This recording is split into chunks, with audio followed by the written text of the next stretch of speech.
Bear with me, I'm going to actually read my presentation. As Antoine said, it's a strange topic. I'm not familiar with it. I don't know it. I've done some research, and I'm going to try to bring it over as balanced and as thorough as I can.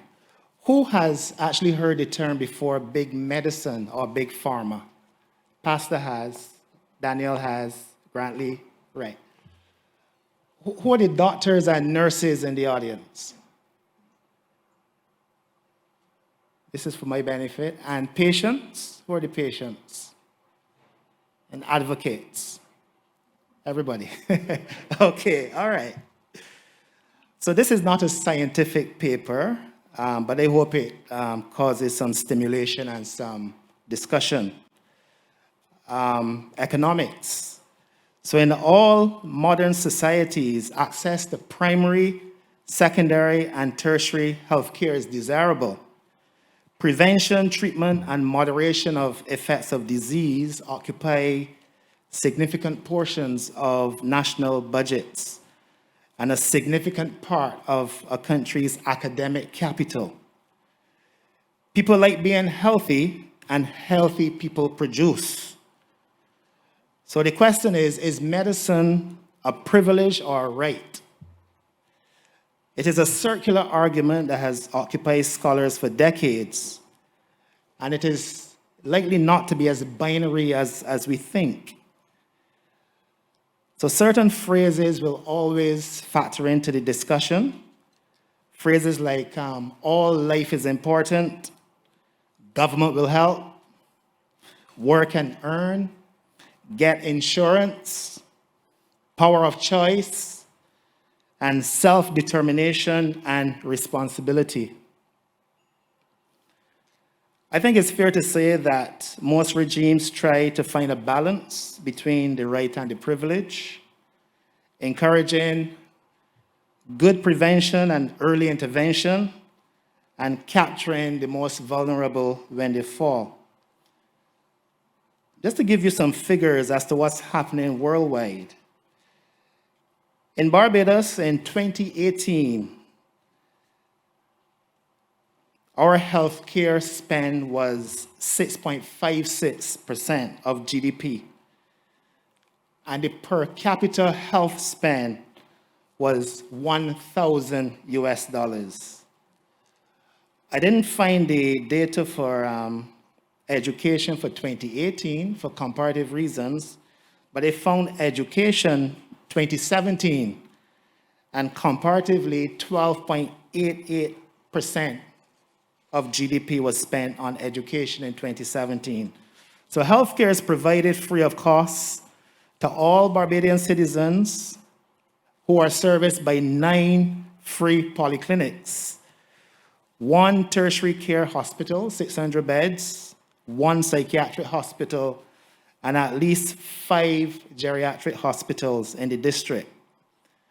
And there are protean numbers of private offices, private dialysis, natural and alternative practitioners for those who desire to spend money on health.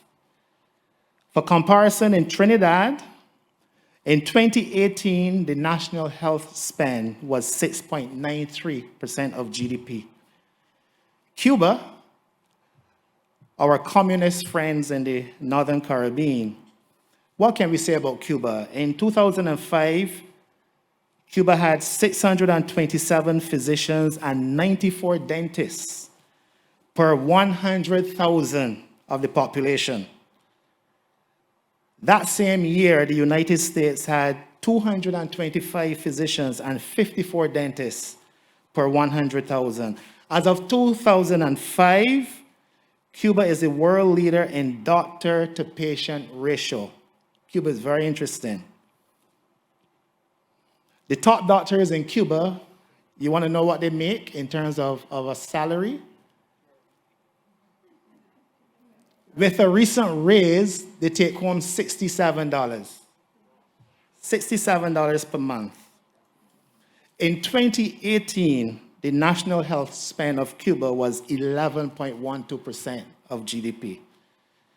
In 2018, the United States spent 18% of GDP, and the per capita spend was 11,000 US dollars. So the entity involved is this thing called medicine. Where did medicine come from? Medicine, or medical therapeutics, has a long and compelling history, and I am a student of it. From Aymanhuat, I hope I pronounced that correctly, in 3000 BC in Egypt, who left the first written records, to the written account of breast cancer, again in Egypt, 1,000 years later, to Hippocrates in ancient Greece in the 4th century, the father of modern medicine. In between and even after, priests and shamans and diviners were the go-to persons for one-stop treatments of ailments. But most diseases, people wouldn't believe this, but most diseases have always been around. But what has changed has been our ability to understand microprocesses of disease and the ability to administer therapy based on observable and repeatable science. The major advances in conventional medicine, bringing us to what is called true modern medicine, and I'm going to give you a list.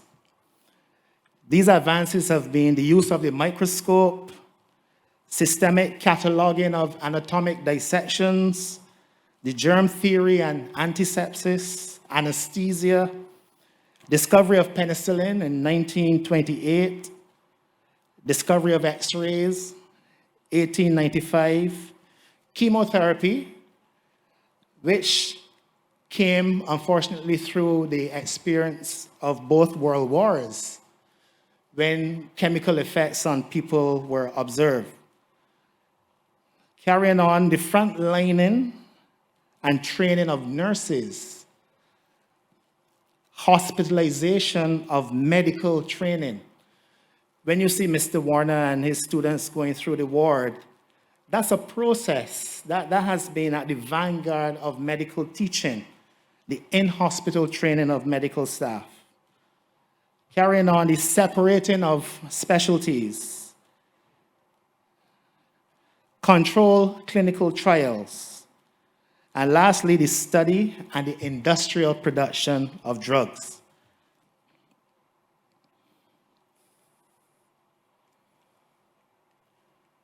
Next slide, please.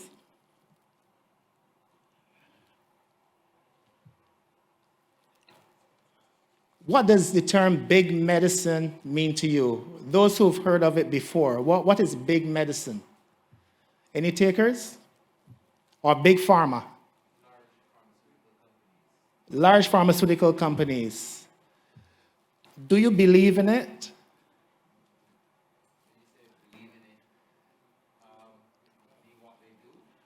The concept or the existence of big pharma, yeah. I think slowly many people, many conventional people are coming around to the belief that big medicine exists. So big medicine is a term that can be used to cover the money and perceive shady relationships that inhabit the medical system, the conventional medical system. Some would say at the benefit or for the benefit of givers of health and not the recipients of health care. It also speaks to the intrusion of modern medical concepts where they seemingly do not have a place. Why, and this is a quotation, why have we allowed the medicalization of normality and the march of overdiagnosis and overtreatment? This was asked by Dr. Des Spence, a general practitioner in Wales, who wrote in the BMJ in 2013. And as I said, he is a conventional doctor. There are many Dr. Spences out there who borrow from the conventional and the unconventional and who probably see being conventional as being incomplete. Maybe an integration of conventional and unconventional creates the complete doctor and the nurse.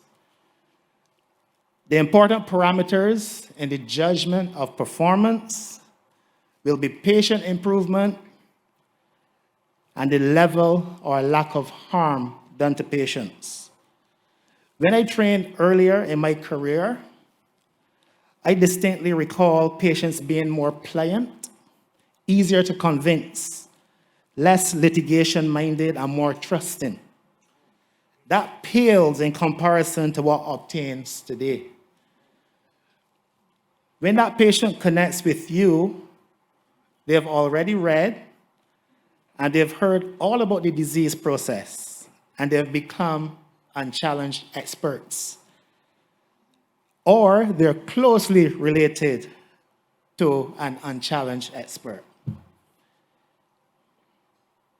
Next slide.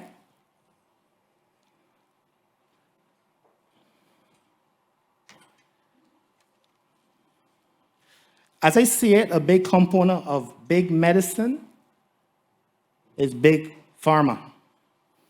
And the big pharma is used to refer collectively to the global pharmaceutical industry, as Dr. Russell said. To unpack it, to use a current term, the proponents of big pharma point to evidences of proven harmful practices and a history of corruption within the industry. Next slide.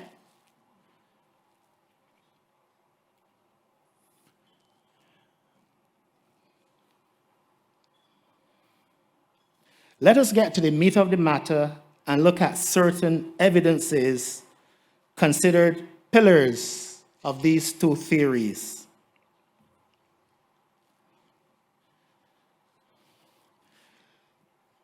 The Tuskegee syphilis experiment. Theorists reference the Tuskegee experiment to suggest that this typifies the clandestine mea culpa of modern medicine. This was in 1932, 600 poor black sharecroppers or farmers were offered enrollment in a supposed study to investigate quote unquote bad blood. What they weren't told was that bad blood was syphilis, a preventable and a treatable infection within the body. Eventually, 100 of these subjects died. The experiment was eventually terminated and outed 40 years later, representing 4 decades of American deceit. What would the logical result be?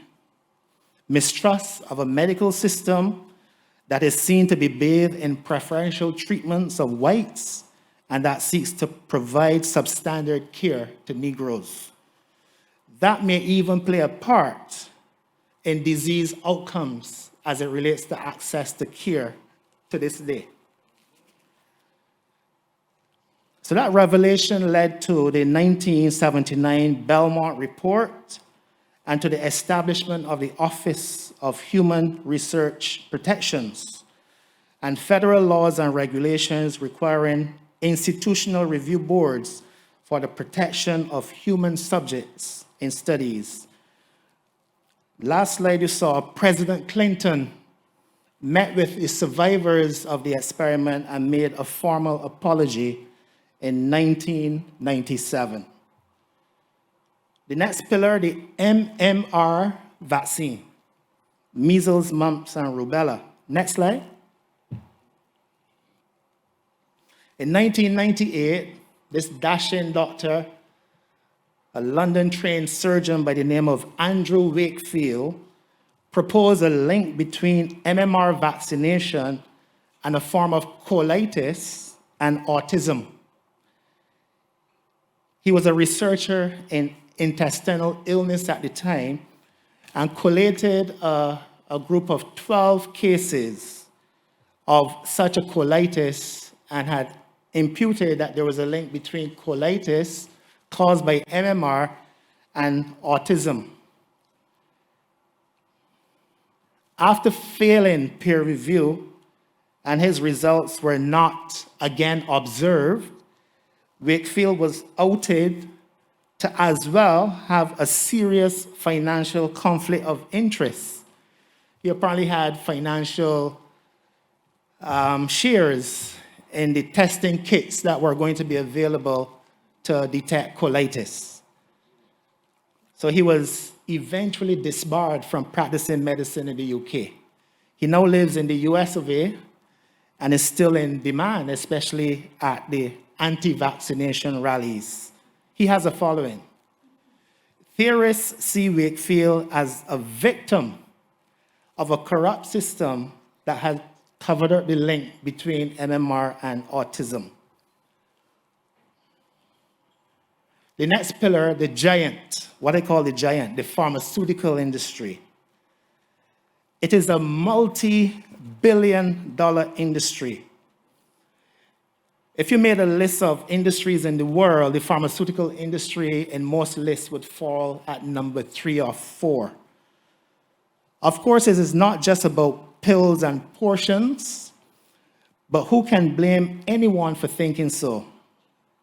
Space-age laboratory machines, high-tech imaging machines, costing millions, with service contracts costing more than the cost of a house, catheters, sutures, orthopedic appliances, operative instruments, artificial glues, artificial tissues and sealants. These are all part of the giant. The pills and portions are well known to patients as they're prescribed to them in abundance. I recall I had made a house visit on a patient and the family had forgotten to clear the mantelpiece. And on the mantelpiece, about 10 feet, about 20 bottles filled to the top of an anti-diabetic pill. I wouldn't call the name of the pill. But I wasn't aghast because of the non-compliance. We know that it is rife. I just said to myself, that's a lot of medicine to be taken. If she had indeed taken these medicines, that's a lot of chemical within the body. That's what struck me. But why do we use pills and potions? Is that what patients expect from us? Do other modalities fall short? The old pharmacist, the apothecary at the corner shop has been replaced by a highly trained and skilled pharmacist who is seen as an invaluable member of the medical team. The most commonly prescribed drugs, let's use America again, Zestro, Lipitor, thyroxine, metformin, and amlodipine, price to the patient per year, $500 million. By far and away, the biggest disappointment with this group of drugs is that they are to treat NCDs, lifestyle diseases, modifiable disease. That's a tragedy. Next slide. Yeah. So this looks at, we're delving into the drug cycle, how drugs are developed, how drugs are made. The truth is, when you look at this, there's a certain amount of time and effort and intellectual property that goes into making drugs. So you have to see why Big Pharma tries to recoup money. A great amount of drug discovery is actually made by universities and research centers. In the past, drugs were discovered by isolating active ingredients from traditional therapies like the botanics or the botanicals. Intentional drug discovery from plants began with the isolation between 1803 and 1805 of morphine, a painkiller and a sleep-inducing agent from opium, and this discovery was made in Germany. The pharmacy assistant who made the discovery named the compound morphine after the Greek god of dreams, Morpheus. But we don't elute drugs from botanicals as much as before. Modern therapies now derive using advances in biotechnology, biology, and biochemistry. Very few drugs are actually approved yearly by regulatory bodies. In general, for every 1,000 compounds developed, only one will reach a clinical trial. On average, a new cancer drug will take 6 years from its research and innovation to reach a clinical trial, and then on average, 8 years to get through, to navigate the clinical trial and to be approved for sale. That's amazing.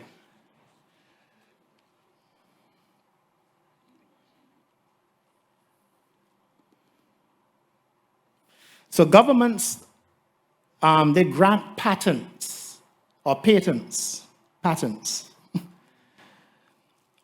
to allow pharmaceutical giants to achieve quick profit margins on a branded drug to allow recovery of the mammoth amounts of monies gone into the innovation and development of the drug. In general, patents last for about 20 years, and this protective exclusivity is lost at the expiration of the patent, whereby other companies are now allowed to manufacture the drug. This normally results in cheaper drugs, and these are called the generics. Next slide.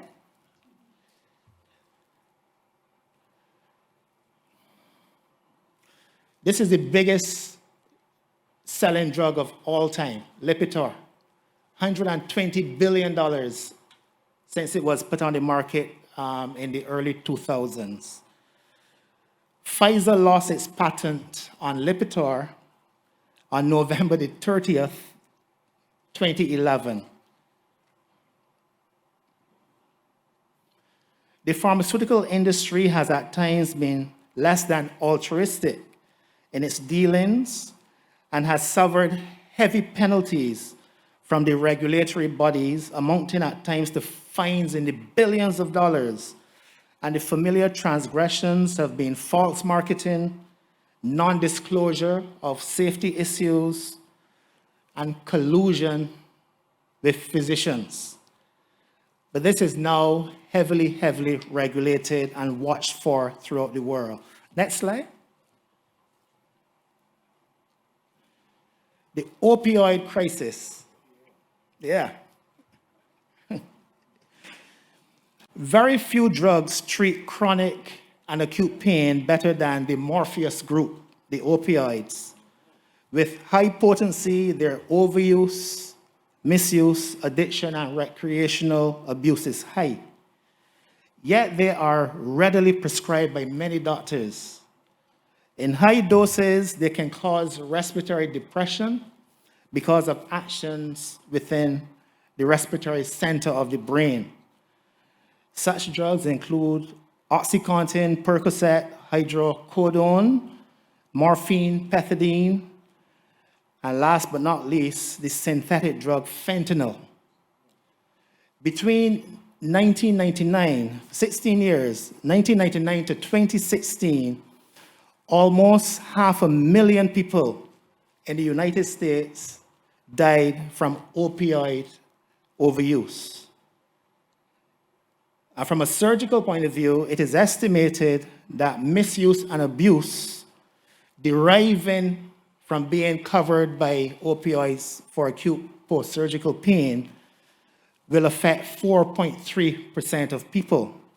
And interestingly, I tend to have a heavy leaning towards breast cancer. In America, the mastectomy is seen as the operation that carries the greatest risk of opioid prolonged use afterwards.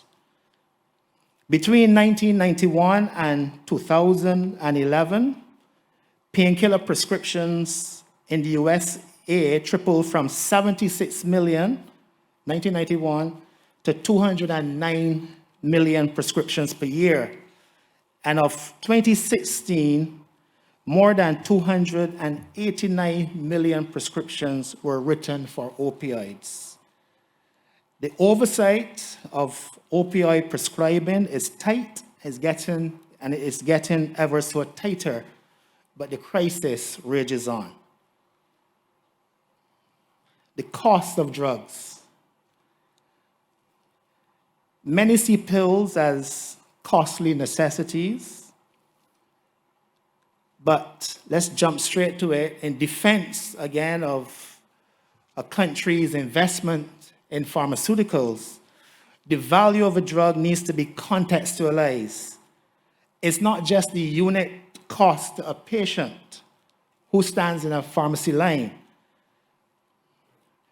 It's the cost, the therapeutic and preventive costs to a community and ultimately to a government's purse. These analyses have allowed governments to offer benefit drugs that are provided at low prices due to subsidies. In Barbados, we have a national drug formulary, and the hospital has a specially authorized drug system. We are very, very fortunate in Barbados. Although many patients may hate taking metformin, let's say the uptake of metformin in a particular community is high, the diabetes control can mitigate against expensive future cardiac surgery, kidney transplants, cataract extractions, etc., in the medium and long term, and hence a cost benefit to the country. That's the nature of health economics. You don't just think about unit costs. The uptake of Lipitor may prevent loss of limb, less premature discharge from work, and less reliance on national insurance benefits. So as responsible physicians, we often try to balance the cost to a patient, drug efficacy, side effect profile. That's the balance we try to achieve. Next slide. Almost there. Unfortunately, now we're talking about costs of medicines.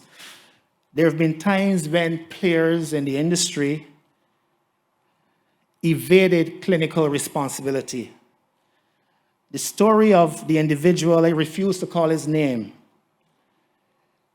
who had the rights, or who bought the rights to a drug use, especially to treat specific infections in advanced HIV. And lots of those patients were downtrodden patients. The cost of this drug went from $15 overnight to $750. His company, no specific reason other than profiteering, 580% profit overnight. Next pillar, affluence. A large pillar of big medicine is the idea that doctors and industry players live large. There can be no doubt, I'm laughing behind the mask, there can be no doubt that in some countries, doctors are well remunerated. In fact, medicine has been Cloroxed or bleached by Hollywood and social media. And we at times, or oftentimes, we are judged by Hollywood standards. But the realities of medicine are far from Hollywood. So Dr. Pimple Popper, she never sweats. Good surgeons sweat. She lives a glamorous life while popping zits and removing tiny lumps and bumps, things that we do in the office. Dr. Matlock, he only takes care of botched surgeries coming to him, but he never botches surgery. Glamorous wife, fancy cars. That's the life. In this country, our nurses are not well paid. The concept of the affluent doctor is 1970s, laughing behind the mask again. Next slide. In this country, this vehicle works. It takes us from point A to point B and back. I didn't hear any snickering, so you don't get the joke here at all.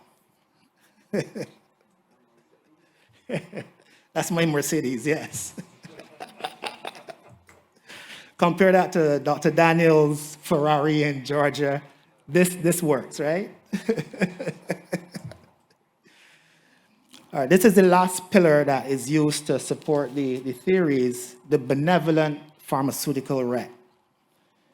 For decades, there existed a snug relationship between the medical community and affable drug reps, who are the hands on the ground for the pharmaceutical companies.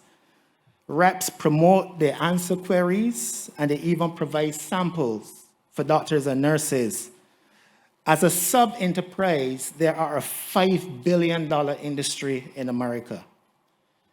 Critics point to coercion through gifts and through friendships that combine to unethically influence the prescribing practices of doctors. There may have been some element of this in the past, but the relationship of reps and doctors is heavily regulated now. They would tell you that. There are lots of checks and balances now, and fewer gifts. Interestingly, in Australia, they've tried to circumvent this by paying medical students to have conferences on drugs. Very, very interesting ploy to get around the whole ethics issue here. The reality, though, and this is to stick a plug for the medical reps, they are a source of current information and they inject academia where it is needed most. Without reps, many doctors will be stuck in the doldrums in terms of knowledge of current practice. That's a reality. Conclusion, so there's money in medicine. There always will be as long as free enterprise exists. We have made some missteps, but the authorities are well aware and they have embarked on regulatory practices to stamp out corruption and to continue good ethical practice. But as healthcare professionals, we need to take heed that we are being watched beyond the regulators. To many patients, medicine is still too big, too collusive, too expensive, too skewed to the benefit of the giver and not the receiver of healthcare. As you can see from my presentation, there are some solid pillars of belief for the theorists that the reality is that we work. But the reality is that we work for the benefit of our patients. Our sincere efforts must be heard louder, but admittedly, this too is moderated by a code of conduct, a code of ethical conduct that we must observe. A code which I must add has stood us in good stead through the years. As clinicians, we have to learn how to handle and manage the father of mistrust and suspicious theories, social media. Misinformation, and this other term which is also used, disinformation, will continue to pinch our patients. And the theorists will continue to thrive. So I thank you. I stop here.